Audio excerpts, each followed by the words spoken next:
So I'm going to be reading What is Orthodoxy by Antoine Arjakovsky, Chapter 6. Once again, this is not a part of the reading for class, but I feel that in order to give this guy a fair shake and understand what he's driving toward, which frankly is a form of ecumenism, I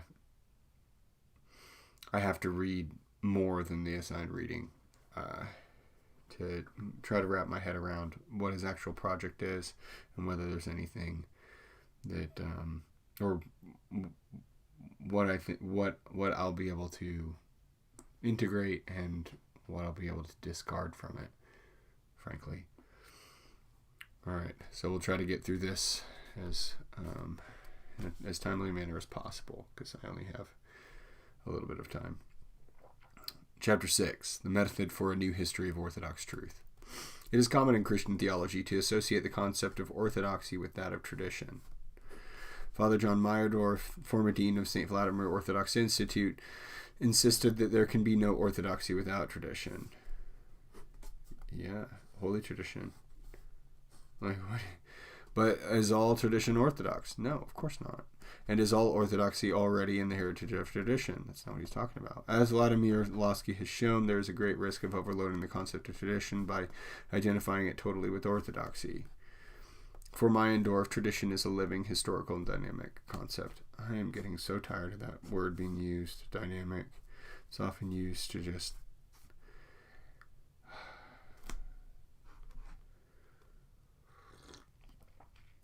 give a stamp of approval to innovations. The theologian Olivier Clement has synthesized several decades of discussion with ecumenical church bodies,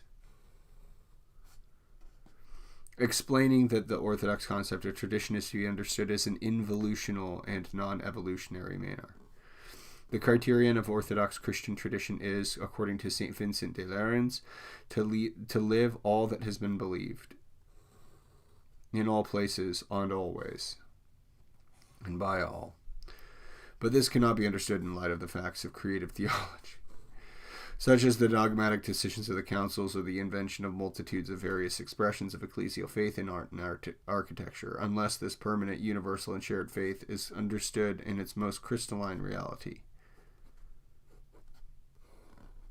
as faith in the divine humanity of Christ and in the Trinity of the hypostases of the one God.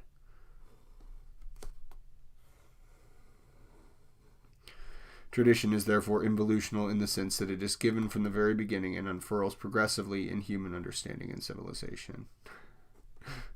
He's saying the opposite. Oh, this guy. In this perspective, tradition is not a protected species kept under glass, as Father Vase Congar demonstrated. It is more an open-mindedness to every opinion that evokes the undivided tradition and does not pretend to be unique.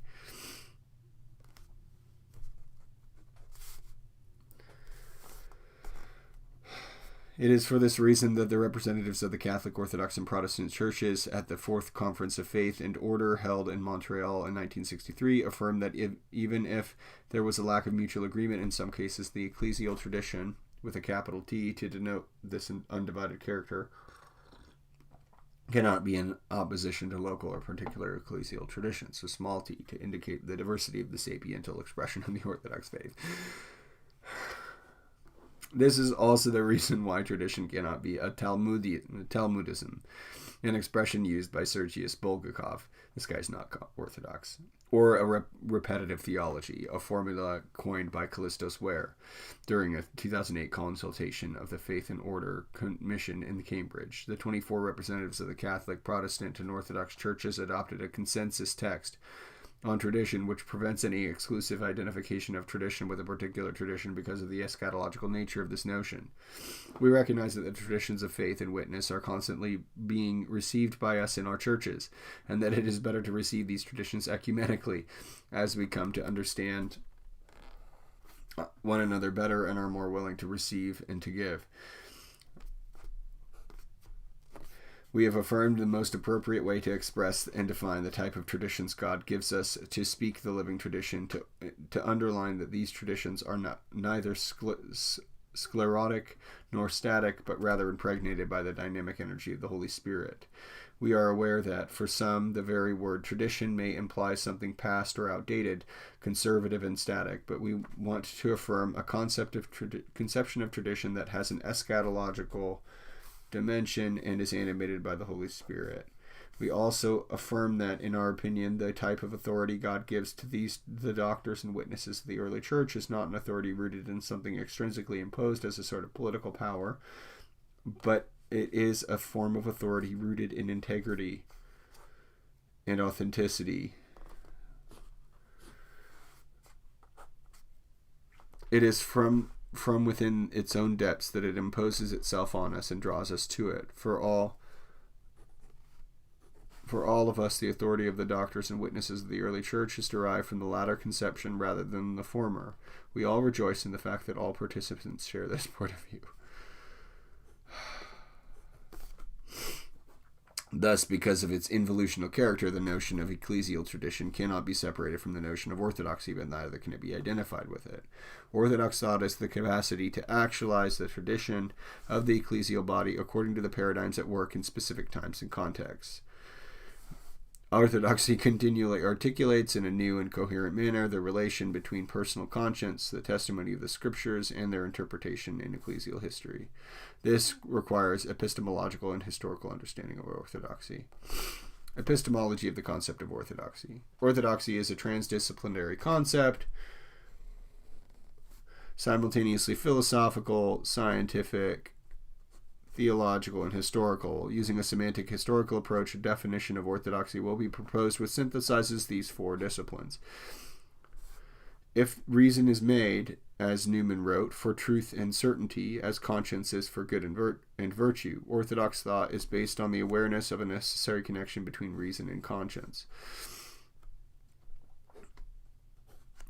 Such a pretension might appear surprising when one considers the painful antecedent of the dominant and eventually dominating medieval theology, which led to the creation in 1530 of the Royal College by Francis I and the humanist Guillaume Boudet. This institute was modeled on the Collège de Trois Langues founded by Erasmus in Leuven. Theology is finally expelled from the universities in 19th century. Moreover, even though there is now a renewed dialogue between conscience, which seeks to discern the voice from deep within, and reason, which recognizes the existence of creencias, of necessary leaps, and the incapacity of pure logic to respond to the totality of human reality.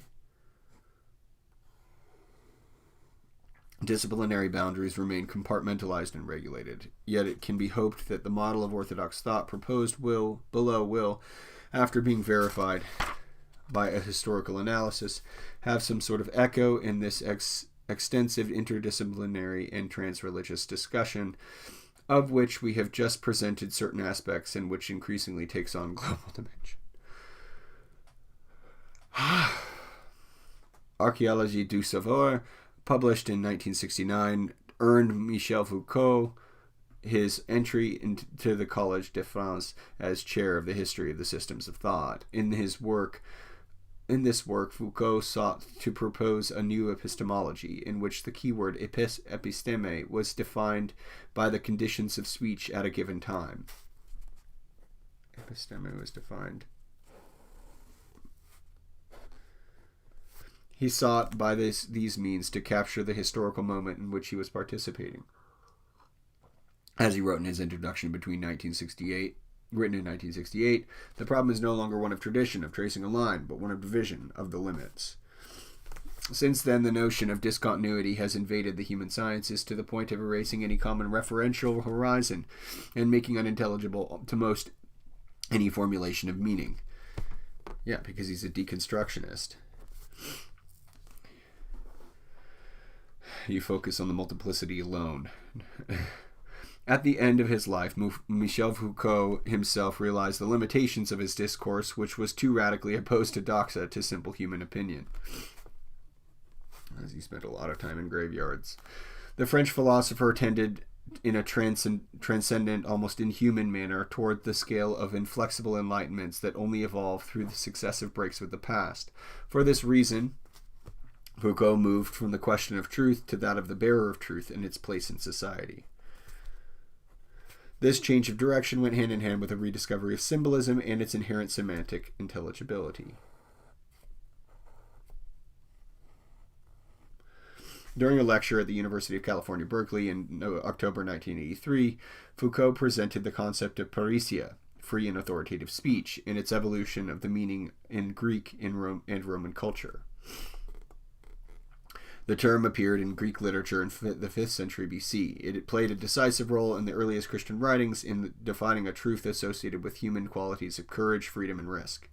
St. Paul was faced with an extraordinary novelty of his message of the cross. He said to the Corinthians, "But we preach Christ crucified, a stumbling block to the Jews, and foolishness to the Gentiles. But to those whom God has called, both Jews and Greeks, Christ is the power of God and the wisdom of God." Peter and John, uneducated and ordinary men, spoke with boldness before the Sanhedrin, who could only recognize them as companions of Jesus. The patristic definition of a prophet or Gnostic is one who walks the Christian path, God-bearing and God-born, according to St. Clement of Alexandria, corresponds to the Christian version of a parrhesiast. This version often offers frankness. He does not speak like the scribes and the Pharisees, but risks his life in the name of what he says. Foucault's Cartesian discourse of truth has all too often come to conceive of this truth as an undeniable reality. But truth can also present itself as an open living reality, which requires a choice to allow it to manifest itself. Yeah, you have to live in the truth in order for it to manifest itself. In this sense, it approaches the idea of doxa, not in the sense of a prejudgment, but in the sense of an opinion which, due to its verticality, does not oblige or constrain. Orthodoxy, which envisages the correspondence between opinion and conscience, is free of any type of conformism, demonstration, or position of dominance. It is based on a companionship with the truth. It leads to a joyous and grateful testimony of being penetrated by truth, which is shared to the point of risking death. Symbolic intelligence is based precisely on the non-binding relationship of the referent to the signified and the signifier. Interesting. That's an important paragraph. The radical spirit of the 1960s prevented Michel Foucault from presenting his epistemology in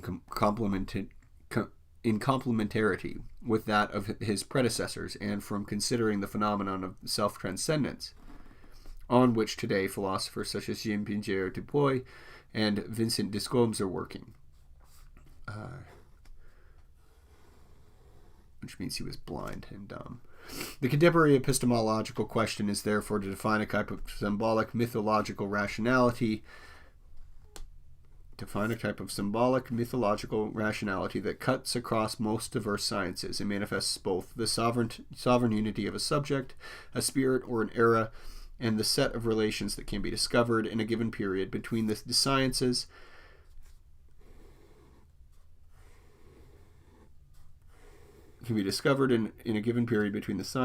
when these are analyzed on the level of discursive regularities. As will be seen, the permanence and the evolution of the paradigm of orthodoxy answer this twofold requirement. But first of all, it is necessary to retrieve a symbolic understanding of being. Note, what follows is taken from 2 pages of the introduction to our doctoral thesis, Antoine Arjakovsky, French. As Jean Borella wrote, the correlation of the logos and mythos proves that if every symbol requires ultimately the production of an intellectual apprehension, there can be no production of intelligibility except under the action of the symbol. So if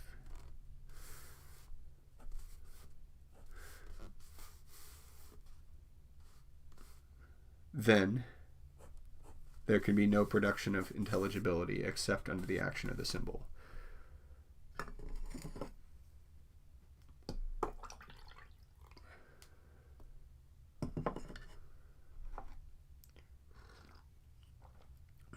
In his book Philosophie sans rupture, published in 1986, the Greek philosopher Christos Ioannaris continued and updated the reflections of the Russian philosophers on the history of the discussions concerning being, concentrating especially on the position of Sergius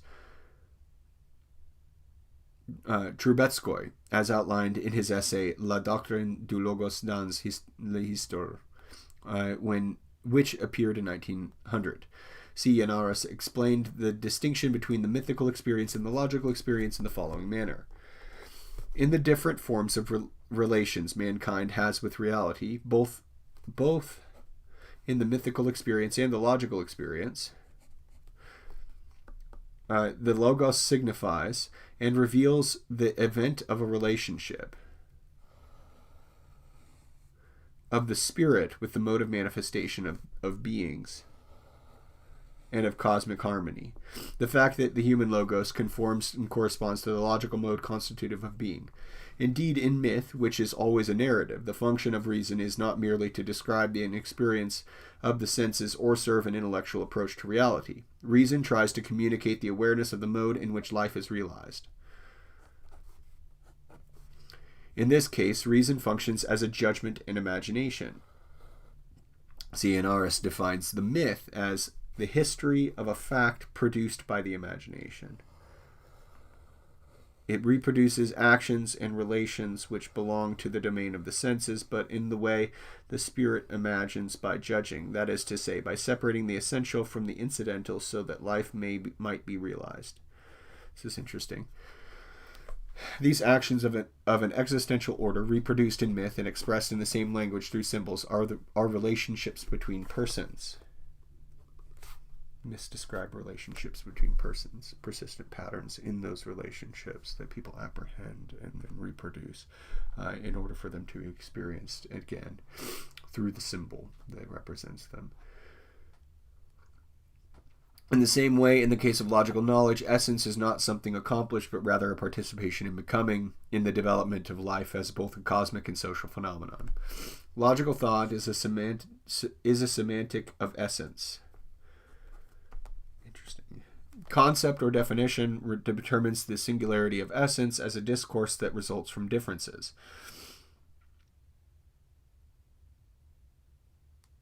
The action of demonstrating the declarative discourse reveals not only the singularity of the being as universality, but also the mode of this singularity. It must be kept in mind, however, that it is in the framework of the city, and not the autonomous way, that the agreement of individual reason with common reason is realized, with the logos of the communion of the citizens. The difference between mythical experience and logical experience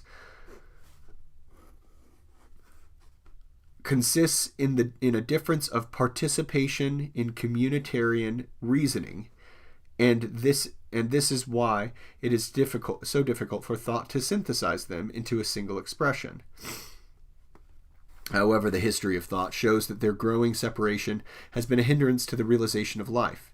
Indeed, the personified image used by myth has a tendency to identify itself with what it seeks to signify, since it no longer distinguishes the otherness of each intelligible reality. Equally, the abstract and impersonal concept can easily lose its semantic character and submit itself to arbitrary, logic. The abstract and personal character concept can easily lose its semantic character and submit itself to the arbitrary interpretation of the individual, since it is no longer grasped as a word of being.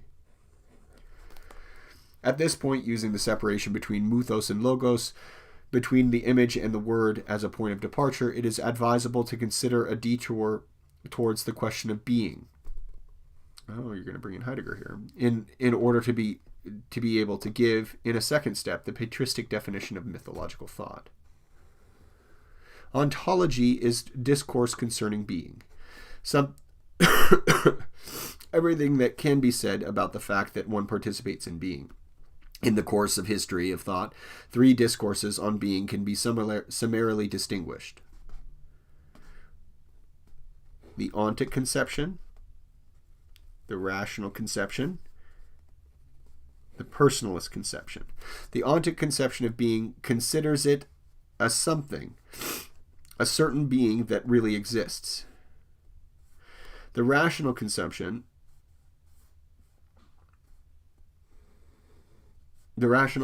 of being moves from the sphere of muthos to the sphere of logos while remaining in continuity with the substantialist vision of the ontic conception. In a reflexive moment, the intellect questions the veracity of the discourse concerning being and adopts the criterion of conformity of the human logos, which becomes reason, with the logos of beings in themselves or beings in relation to us. This approach presupposes the same conception of the subject who knows and the object known as autonomous ontic individualities. Finally, while the personalist conception of being, based on the religious idea of Judaism, as Trubetskoy puts it, shares in different degrees the rational approach which distinguishes man from the cosmos more clearly than the ontic conception. It refuses the rationalist reduction of the truth to the conformity between concept and what is conceived, and returns to the ontic idea of the truth as a universal dynamic and social fact of life. Using the apophatic method, that is to say, the logic of freedom from all notional cognitive determinism, the personalist conception of being consists in a new reversal of thought toward the mythical relationship to being. For Cappadocian thought, this personalist vision of being is rooted in a revelation of the spirit which renders inconceivable the ontic conception of a God cause of the universe, imprisoned in his essence, and a humanity crushed by time and the cosmos.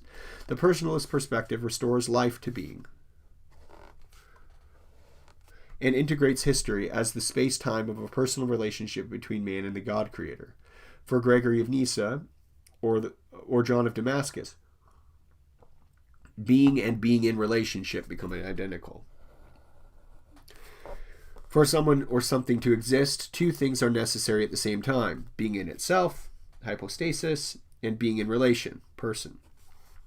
It is only in relationship that this identity reveals itself as having an ontological significance. Okay, this is getting good. The discourse derives from the new representation of the unique nature of God, not as substance, but as the Father, as the person and hypostasis. Far from separating the discourse on God and the love of wisdom, Gregory of Nyssa, Maximus the Confessor, and Nicholas Cabasilas revived the initial intuition, kept alive, the initial intuition of the Greek philosophy of being as a given living reality, which can only be expressed by myth, but which becomes more intelligible through discourse. The Christian Church conferred the title of Fathers of the Church on them precisely because of their ability to communicate the revelation of the triune God in logical terms. The Cappadocian philosophers take up Aristotle's distinction between primary essence, individual attributes of the subject, which for them then becomes hypostasis in the sense of self-awareness, and secondary essence, modes of communion, participating in being. The ousia and introduce alongside these first two terms a third element, energy, because a nature exists only as a dynamic event, energumenon, brought about as a realization of unique relations for each subject or similar relations for several subjects. The energies of the essence of the human person are those capacities which characterize the common mode of humanity's participation in being, knowing, willing, creating, loving, while at the same time releasing the existential ecstasy with respect to this common mode, in other words, the existential otherness of each concrete person, but also the knowledge participation of the otherness of the other essences and other individuals. Faced with the question of being, this way of thinking passed from the question of what to the question of how. This progression of thought envisaged being not as a substance, but as a person. Alongside the great genres of the same and of the other, a third category emerged from consciousness, that of the self freely founding its own hypostasis. The Christian mythological discourse has its origins in the personalist ontology of the Cappadocians. Yes, this is good. Here, mythological thought is the discourse oriented toward the universal agreement of humanity's logical faculties with being considered as person, with a view to the realization of life.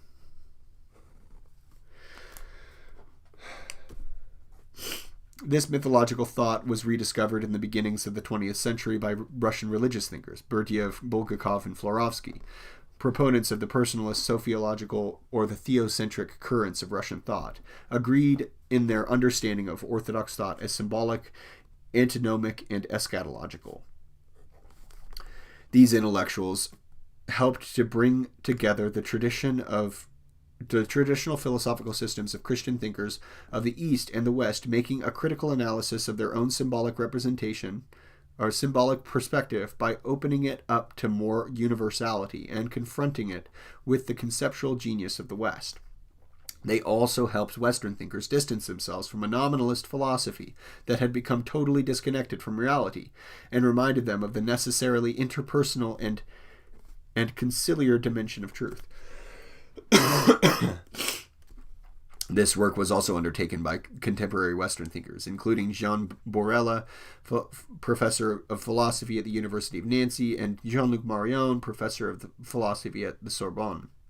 In his book Le Lieu de Soi, Marion, starting with St. Augustine, surveys the whole history of European philosophy in an attempt to rediscover the person, not just a finite entity destined to die, but as being capable of self-transcending through love for others.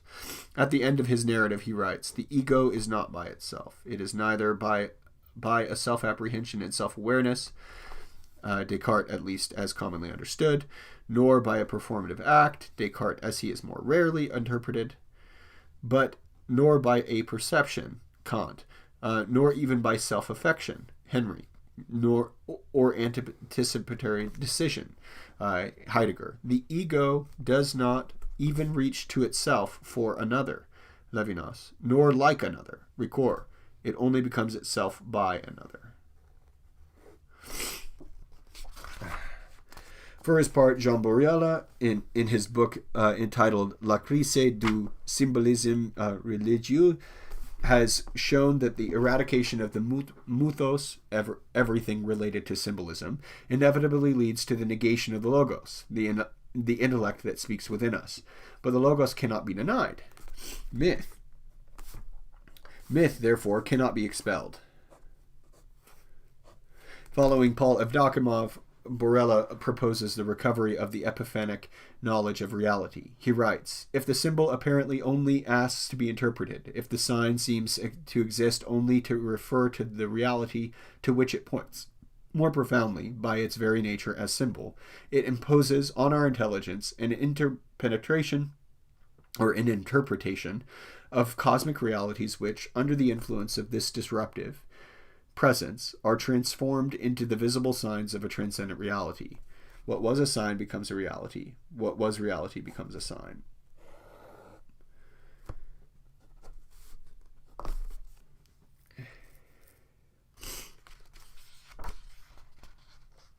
Okay. 30 minutes to get through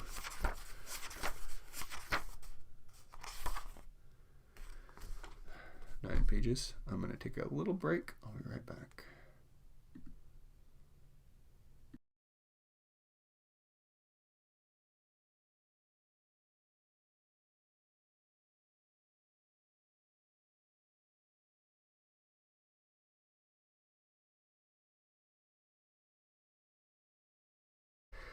Ten more pages. Let's see what's coming up.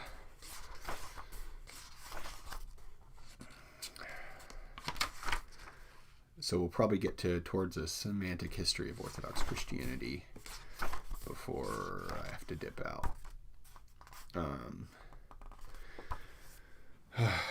But my reflections at this point, some of it's going over my head because I'm trying to get through the reading.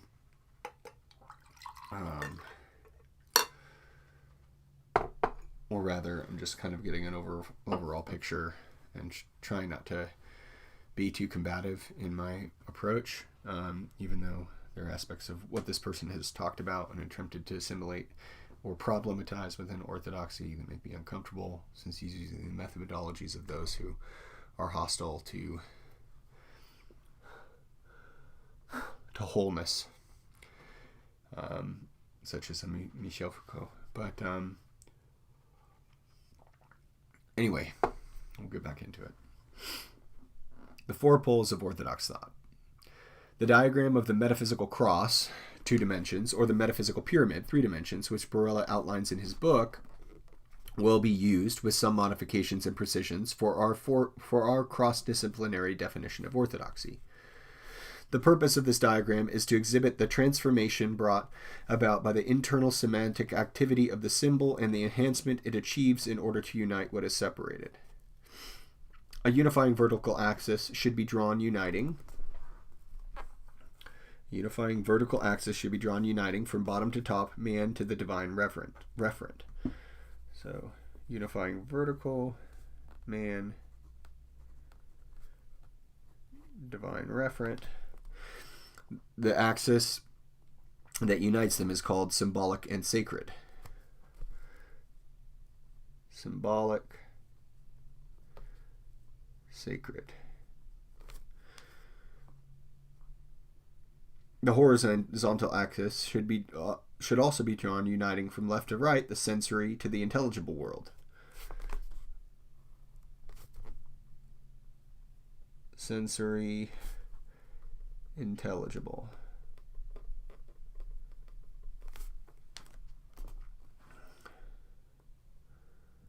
For Borella, the natural pole to the cultural pole. The axis joining the divine referent to the cultural and the natural poles are respectively designated as symbolic and metaphysical, and symbolic and cosmic.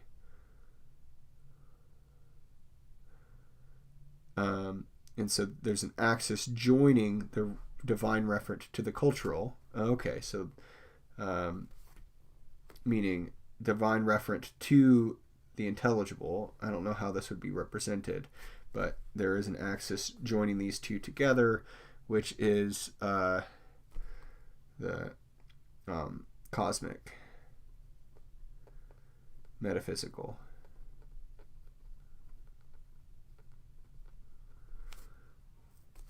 At the heart of the pyramid is the focal point that unites all the axes in a semantic dynamism. Oh, okay, so it's like, it's supposed to be a pyramid like this with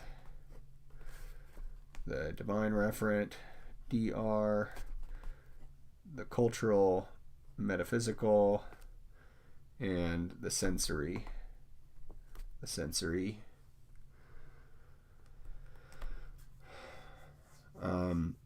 At the heart of the pyramid is a focal point that unites all the axes in a semantic dynamism. This point is referred to by the figure of wisdom.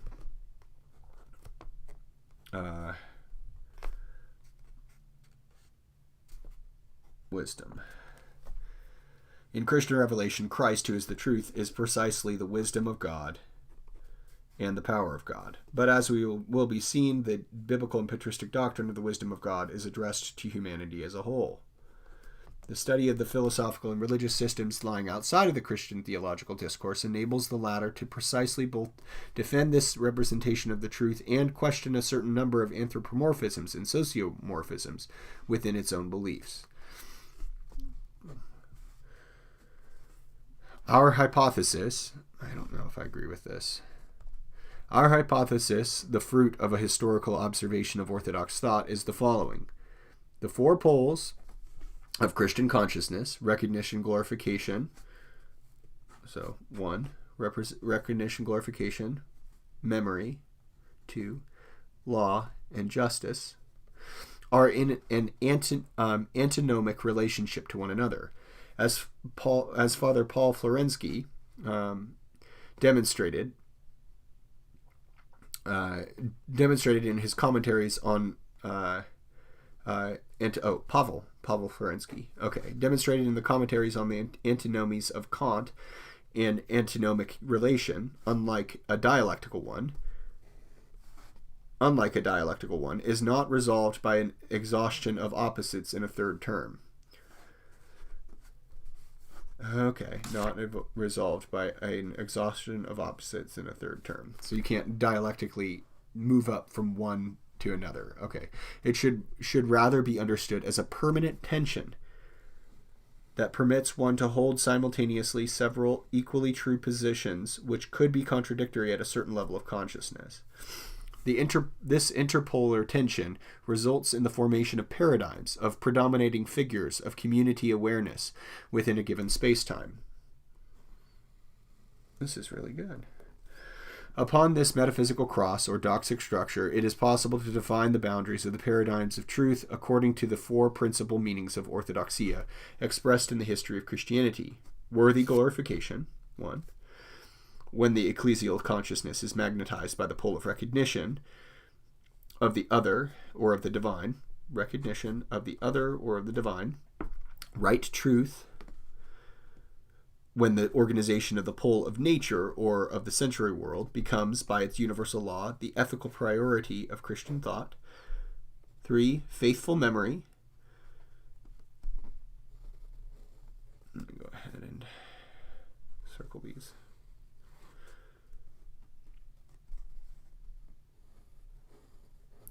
When it is the pole of memory, of identity, or incarnate humanity, which structures the dominant discourse. And 4, fair knowledge. When the pole of justice, of culture, or of the intelligible world becomes predominant over the other 3 of poles of the consciousness. Orthodoxy, as worthy glorification, is the radical or eschatological posture which enables a person to achieve the reality which presents itself to him, to consume it and to turn it over in the mind. It is situated on the side of the vertical axis, going from humanity toward God. So over here is worthy glorification.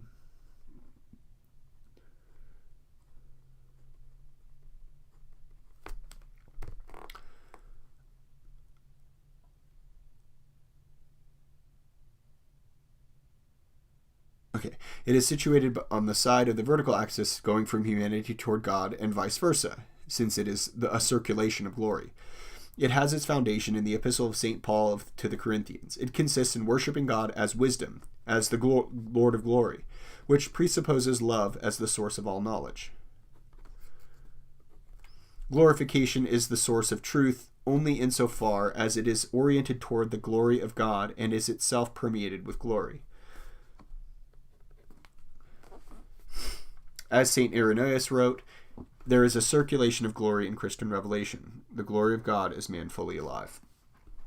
So in right glorification, that's the importance of Orthodox worship in the way that it's done, that it gives the maximal amount of glory to God in Christ, and causes us to adore God and to lose ourselves in that adoration, or to find ourselves lost in that adoration.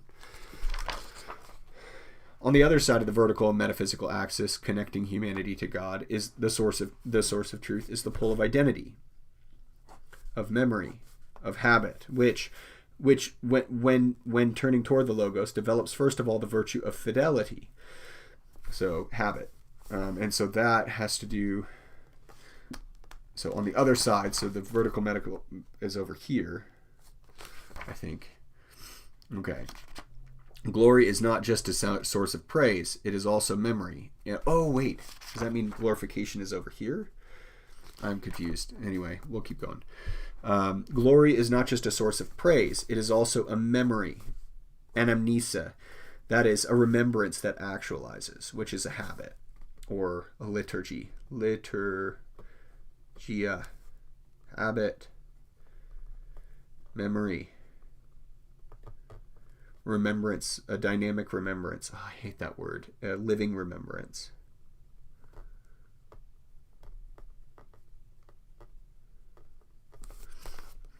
Whenever someone says dynamic, I feel like they're trying to hoodwink me. But it is a memory which only exceeds the truth through fidelity to a living encounter. Fidelity to a living encounter, to an existential person-to-person exchange, to a promise given. This definition of orthodoxy as faithful memory is based on the speech of St. Peter to the Jerusalem community on the day of Pentecost. The proclamation of the good news, evangelion, is made in conformity to the promise, evangelion, of the Scriptures. Exalted at God's right hand, he first received the promised Holy Spirit from the Father, then poured out this that you both see and hear. This historical fulfillment of the word given, of the promise made of old by God to the prophet Joel to pour out his Spirit on all flesh, has made its way over the course of time through the faithfulness of people to their Creator, and through that of the disciples of Jesus to the recommendations of their Master. It is the source of truth, the foundation of the Pentecostal explosion of the Spirit of truth. Orthodoxy as faithful memory, or in its function as guardian of the deposit of faith, against idle talk and of the objections of the pseudo-dognostics, is also a source of knowledge with certitude. The horizontal axis is that of cosmic and pneumatic spacetime. Cosmic and pneumatic spacetime. It is anthropocosmic or natural and cultural. It is intersected at its center in Christian revelation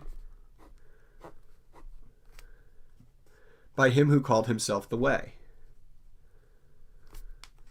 to which St. John adds, and the truth and the life, and who announces the coming of the kingdom of God upon earth as a kingdom of a living and lived truth. On the pole of the world of the senses, or the natural world, one finds the pole of knowledge, which, by turning itself correctly toward the Logos, becomes moral awareness. Moral awareness. This higher order knowledge comes from the exchange between the glory of God and humanity. Glory. It was originally the path of gnosis, or in the Christian sense of the term, and of monastic asceticism. According to St. Paul, this conformity is in the realm of moral law. It implies a respect for the created laws of nature and not those of the fallen world. In his letter to Timothy, he writes that although the law was given for the just, the sound doctrine is founded on the law. Okay, let me just see if this is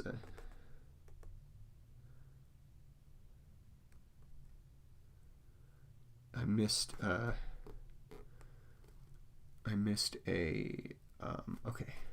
and the life. Okay, so I'm going to go back to this note, to which St. John adds, and the truth and the life. As Father George Chitsiakov has observed, the translation of the first "and" is generally overlooked. This leads to the obscuring the fact that this way in which Christ incarnates is, as it were, defined by this division into two elements: the way in Christ, with Christ and towards Christ, as a way tending towards the truth and a quest of living truth. Okay. Back to reading over here. It cannot be accessed by being unruly, impious, or sacrilegious. A time will come when certain people will no longer tolerate sound doctrine, but having itching ears, they will surround themselves with teachers who suit their own likings. They will stop listening to the truth and will wander off to fables. As for you, be steady and self-possessed. Put up with hardship. Perform your work as an evangelist. Fulfill your ministry. For St. Paul, doxa, in the sense of didaskalia, can only claim universality to the extent that it is lived in a personal relationship to the law. It is a question of a meta-knowledge that is not found in ancient philosophy or Jewish wisdom. This way of truth is, according to St. Paul, gradual. It starts with faith, pistis, extends in virtue and knowledge, and consolidates itself through self-control, tenacity, and piety that finds its fulfillment in fraternal friendship and love. The horizontal axis, which unites the cultural and intelligible pole to truth, defines orthodoxy as true and fair knowledge. But this is not kind of a disembodied knowledge. It's a knowledge grounded in the liturgy. It is no longer a question of an individual moral stance, but a just conformity of the truth being professed to the reality lived in society. This fourth pole of Orthodox consciousness is also rooted in Scripture. When they meet at Antioch, Paul reminds Peter and Barnabas that their words must be in conformity to their behavior. When I saw that they were not being straightforward about the truth of the gospel, I had this to say to Cephas in the presence of all. If you who are a Jew are living according to Gentile ways rather than Jewish, by what logic do you force the Gentiles to adopt Jewish ways? But we know that people are not justified by the works of the law, but only by faith in Jesus Christ. It is not a question here of an immoral attitude that would prevent truth from manifesting itself. According to the law, there is nothing wrong with Paul's behavior and that of his non-Jewish friends when it comes to sharing meals with pagans. The problem is not one of moral law, but of justice. What harms the testimony of the light is the unjust and timorous behavior of Cephas and his friends, who do not dare to be publicly identified with pagans in the presence of the Jews. In this case, it is not by the law that one arrives at truth, but by justice. The truth should not only be celebrated, memorized, and lived individually.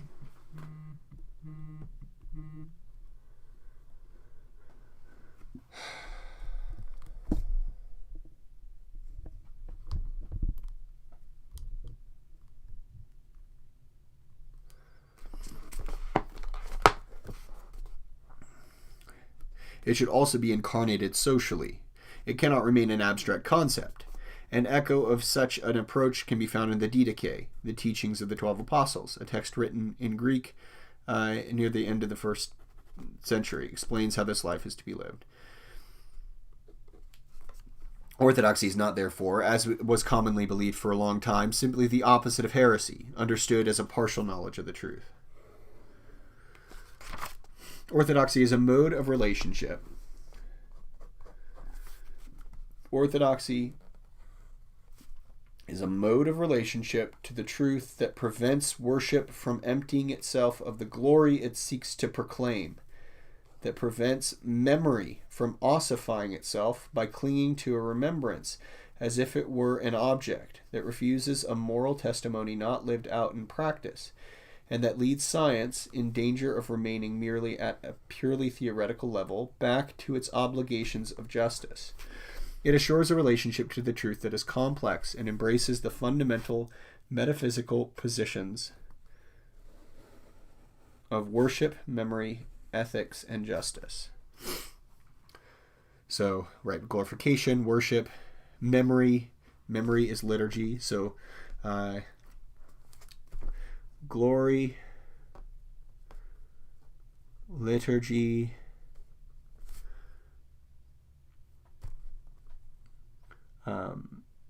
wholeness, which is ethics, and charity. That's how I would interpret those three terms. Worship, memory, ethics, and justice according to his categories. Before, that memory is a habitual thing. It's a bringing to remembrance again and again and again, which is the liturgy. It's kind of an embodiment of that memory, an exercising of the memory that brings it, that represents it before you in its wholeness. And wholeness, ethics is not just about like doing good things. Ethics is about a state of being, of chastity, of wholeness. In order to be whole, one must be glorifying God and participating in the remembrance to achieve that wholeness. And all of these things must be embodied in love, because if I speak of the tongues of men and angels but have not love, I am nothing. And so, these are inextricably linked. Within such a perspective, it is understandable why concepts of orthodoxy and ecclesiology are connected in Christian epistemology. Ecclesiality, or the field of Christian consciousness, represents this space of truth as defined by orthodoxy. The truth is dependent on the degree of conciliarity among those who attest it. This symbolic space is conceived by the Christian tradition as a meta-rational framework in which there is communication between God and humanity, but also within humanity itself. To express this corporeality, Christian tradition has relied on prophetic visions. These visions place the different symbolic poles of human consciousness in antinomic tension.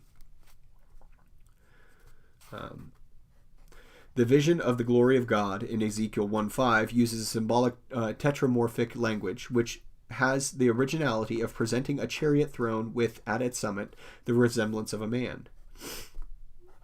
A theanthropic divinity in motion. In the prophet's vision, the glory of God, one finds the intermingling of the four living creatures or holy animals and the reoccurrence of the notion of uprightness. As I looked, behold, the stormy wind came out of the north, in a great cloud, with brightness around about it, and the fire flashing forth continually, in the midst of fire, as it were gleaming bronze. And from the midst of it came the likeness of the four living creatures, and this was their appearance. They had the form of men, but each had 4 faces, and each of them had 4 wings. Their legs were straight, the soles of their feet were like the sole of a cast foot, and they sparkled like burnished bronze. Under their wings, on the 4 sides, they had human hands, and the 4 had their faces and their wings thus. Their wings touched one another, and they went every one straight forward, without turning as they went. As for the likeness of their faces, each had the face of a man in front. The 4 had the face of a lion on the right side, and the 4 had the face of an ox on the left side, and the 4 had the face of an eagle at the back. Such were their faces, and their wings were spread out above. Each creature had 2 wings, each of which touched the wing of the other, while the 2 covered their bodies. I'm going to go back and find the notes that I had missed, because I think they're important. So 29. So, such a perspective, it is understandable why the concepts of orthodoxy and ecclesiology are connected in Christian epistemology. Note: as early as 1921, Bulgakov envisaged the characteristics of the Church as revelatory of the tensions which structured the ecclesial body. In particular, he reflected on the link between the Virgin and the created wisdom and the relations between Peter and John. A parallel can be seen with the attempt by Hans Urs von Balthasar, 1905 to 1988, in 1974, to schematize the structure and tension of the Church by an apostolic cross. For this Catholic theologian, the 4 symbolic real apostles, Peter, James, John, and Paul, are situated at the 4 poles of truth. At the heart of the 4 apostolic missions is the fiat of the Virgin to revelation. This theme will be treated further on.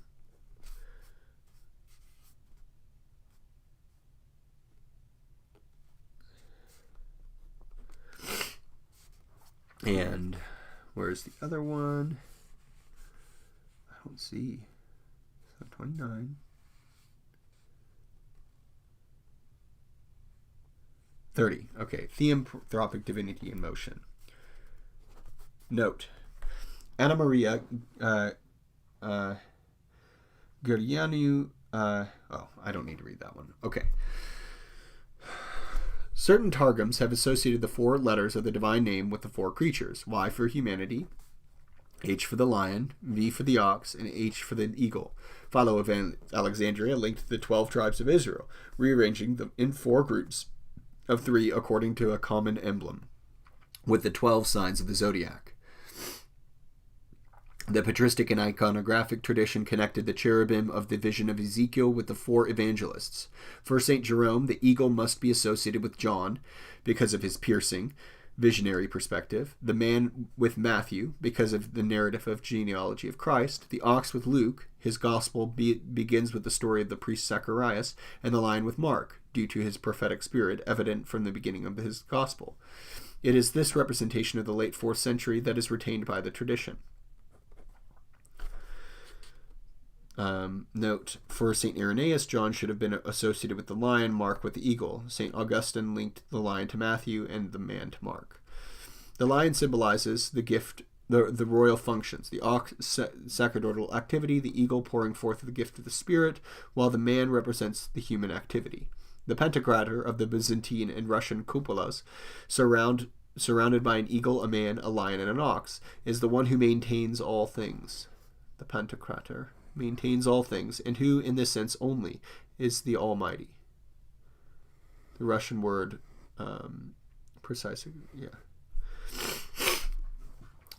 It is thus legitimate to associate the four poles of ecclesiality, that is, orthodox corporeality, with the four faces of the truth with a human face, walking straight forward. The vertical axis of the image and of the resemblance between the subject and the referent unites the two poles of unity and sanctity within its body. These two poles are united by Christ himself. In the Gospel of John, at his last appearance to the disciples on the shores of Lake Tiberias, Christ tells Peter to feed his sheep and at the same time urges him to follow the path of love. Do you love me? A path that can lead to martyrdom. Jesus said this to indicate the sort of death by which Peter was to glorify God, as Peter would later experience. In this way, the pole of divine and ecclesial unity joins the pole of worthy glorification.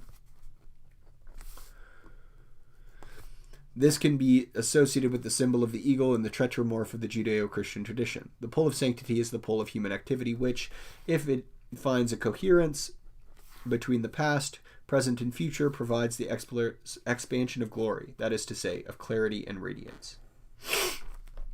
Sanctity brings glory to oneself in God.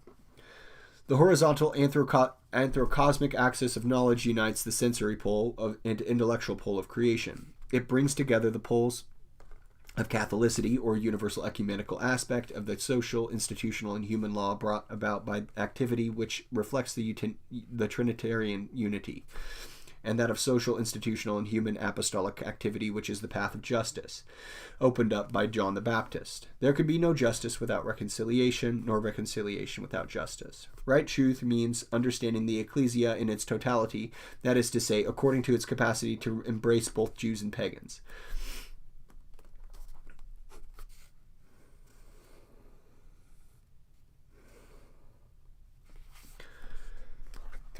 Cardinal Lustiger, who accepts this definition of Catholicism, seems to be unfair, however, when he affirms that the Church of Jerusalem, symbol of the permanence of the promise made to Israel, has been destroyed prior to the 6th century through the pressure of Byzantium.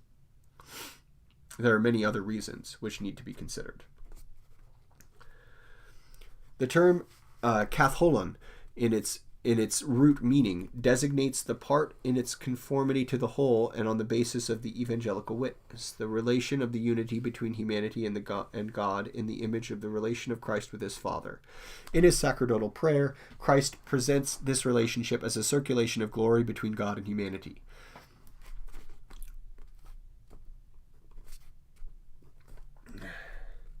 A circulation of glory between God and humanity. So once again, that's the glorification line, where there's a kind of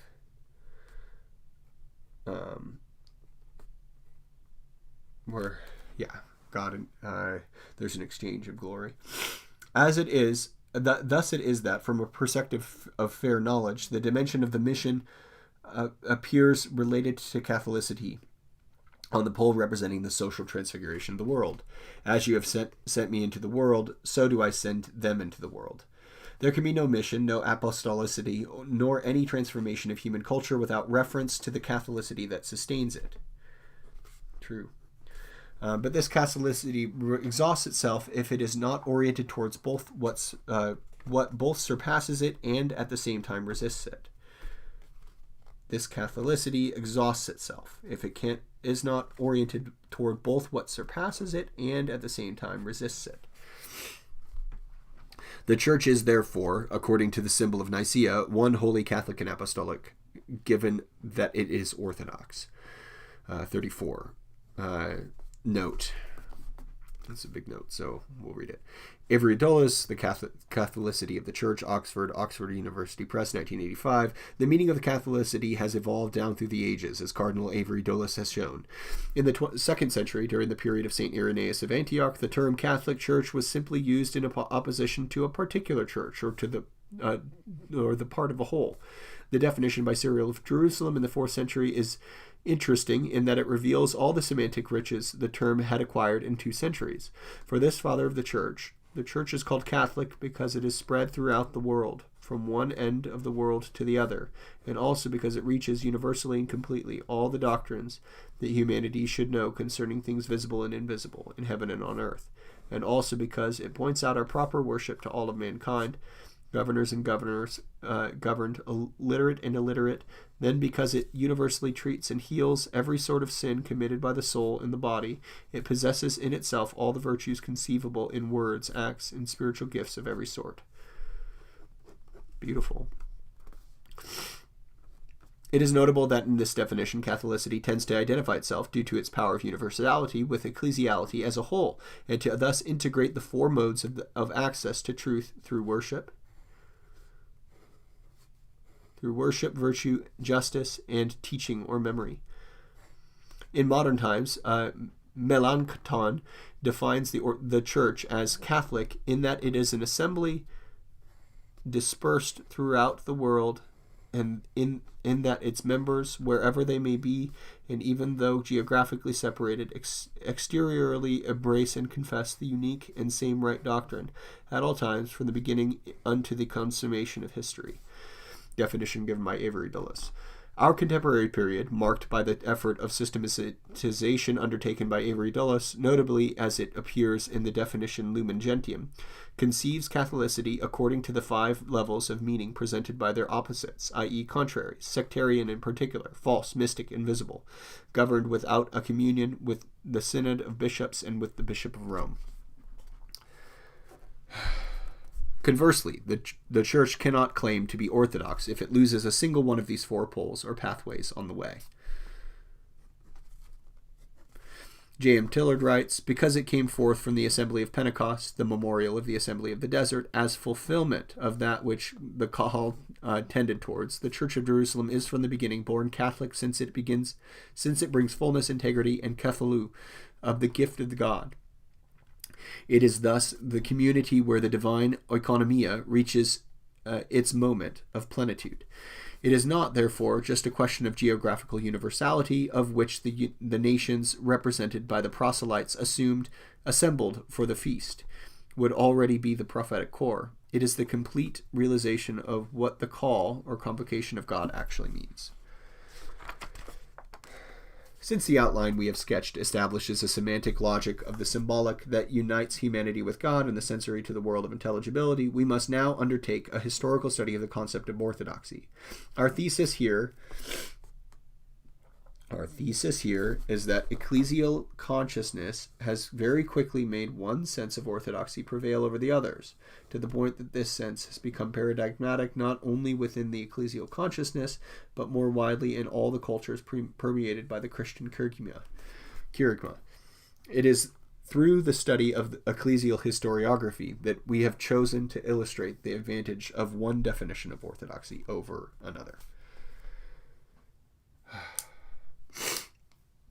So he's trying to say orthodoxy is all 4 of these things held in dynamic, in living tension with one another, in such a way as to be mutually supportive of one another. So right glorification,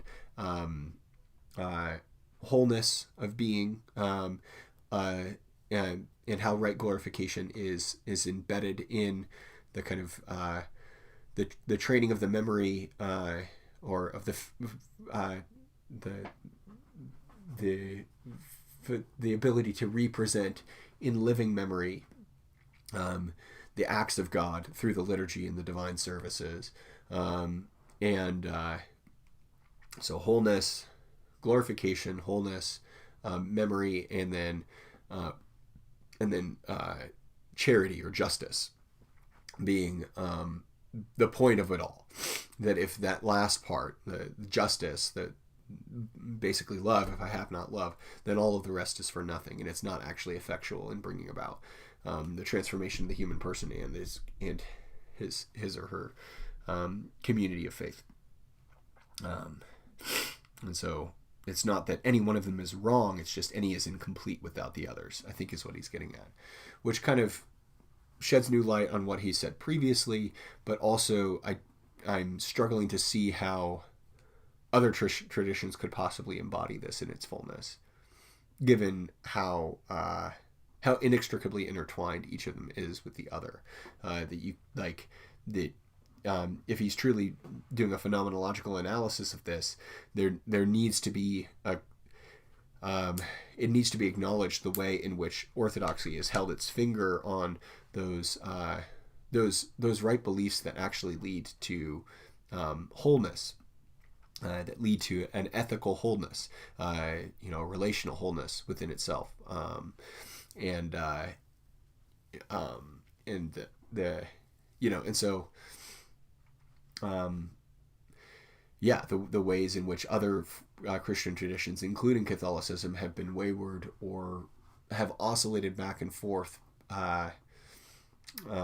because of the changes in the way in which it, the drastic changes to its remembrances, how that destabilizes the entire picture. It calls into question right glorification. It calls into question it's a house of cards, and hiding underneath of that will be false forms of charity that maybe attempt to meet the material needs of people at the expense of providing them with the wholeness that they need to actually develop in their life. Anyway, those are my thoughts. I've run out of time. Next time we'll read the next 13 pages and then finally get to part 3, which is the start of the second half of our reading for this week.